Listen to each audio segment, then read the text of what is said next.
Thank you, Madam Speaker.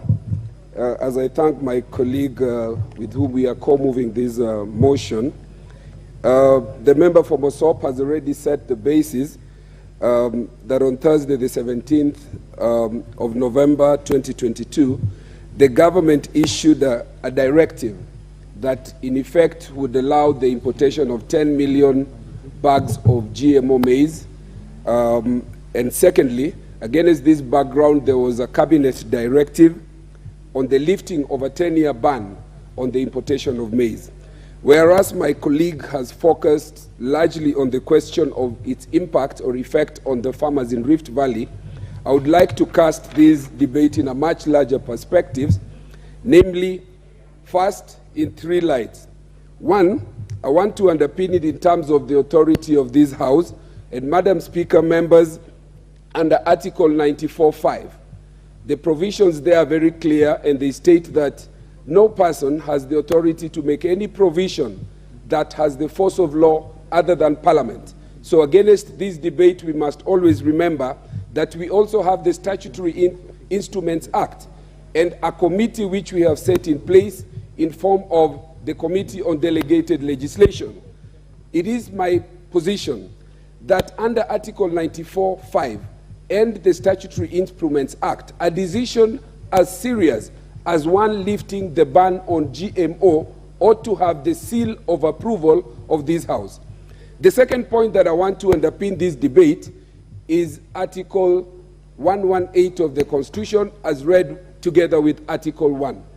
The power that we exercise in this House, we exercise an indirect power donated by the people of Kenya under Article 1.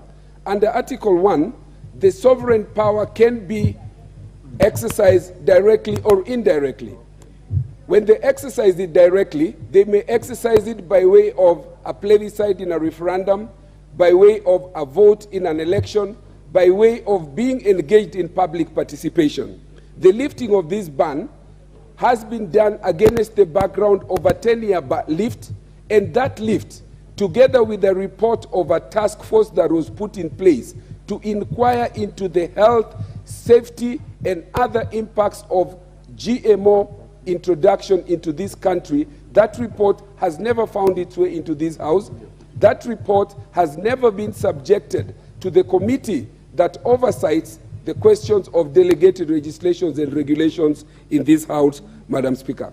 Secondly, or thirdly, the other point that I wish to underscore is a statement that was made by the Cabinet Secretary for Trade.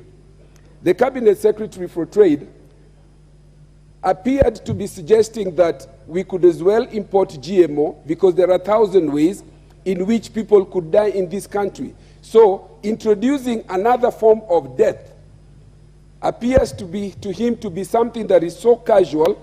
And the point that I want to ask that this House considers is this, that when a Minister of Trade makes such a statement, can we ask that minister that we can actually then as well be saying that it is better to carry out or to engage in sex without a condom because there are 1,000 other ways in which you could die? I want to suggest that we donate the Honorable Moses Kuria to KOINANGE Street, where we can keep you for 1 year to have sex for free without condoms, because there are 10,000, 1,000 other ways in which you could die as a Kenyan citizen. So this is the casual manner in which this matter of GMO has been taken. But now, Madam Speaker, let me take this House through a little history on GMO and how it evolved. Madam Speaker, GMO began in 1982 when the Federal Drug and Administration approved the first GMO product that was developed through genetic engineering. Madam Speaker, this was used as a test to try and develop a DNA bacteria for the treatment of diabetes. Following this was in 1986, when FDA then again developed a coordinated framework for regulation of biotechnology. This policy described how US FDA and US EPA, which is the Environmental Protection Agency, and the Department of Agriculture would together regulate GMO.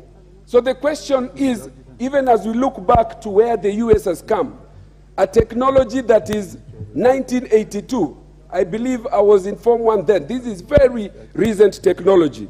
You come to 1992, it is only as recent as this that the FDA in the US put in place a policy that food from GMO plants could meet the same standards and requirements as those of indigenous. It was a step-by-step thing in the US, which in itself right now has very strong consumer protection law that separates and delineates at the market. This is GMO, this is organic. Then you come now to 1992.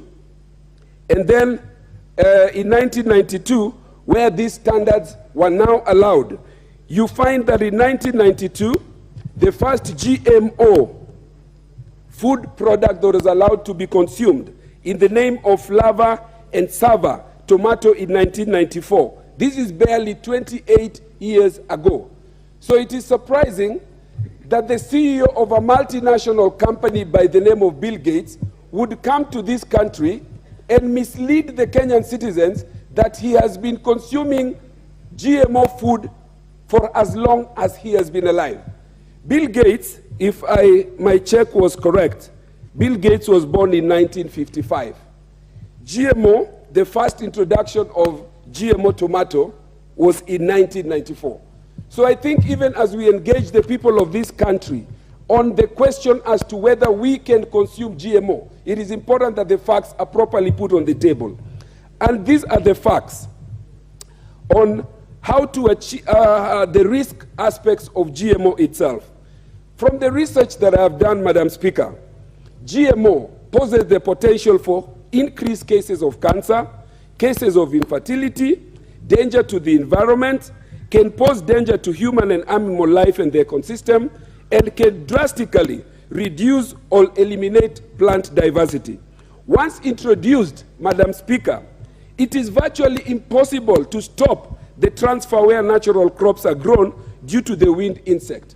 There has also been the question of when you have a 2-acre farm where you want to plant indigenous seeds or hybrid seed or crossbreeds, and you have a neighbor who wants to do GMO.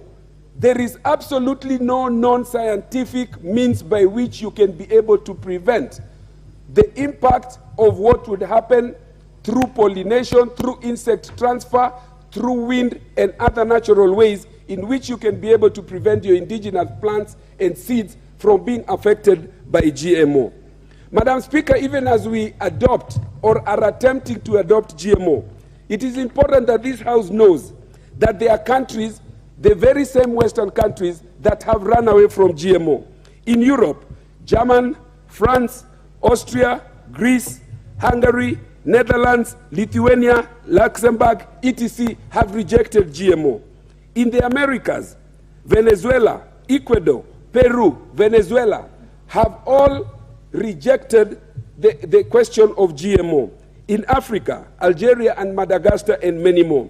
Madam Speaker, as I conclude, I would like to plead with this House that before we allow anybody or any entity to undermine the authority of this House, we must remember that under Article 95, we represent the people and we solve the problems that affect the people. This is one such problem that the people of Kenya are looking into this House to solve, and I want to recommend as I close that a select committee of the Agriculture Committee and the Committee of Health be put in place to be able to sit together with their counterparts in the Senate and undertake thorough public participation to ask experts and stakeholders and the people of Kenya whether indeed they want to resolve or vote to GMO. In the meantime, the lifting of that ban should be ceased, and all the instruments, including the report of the 10-year ban task force,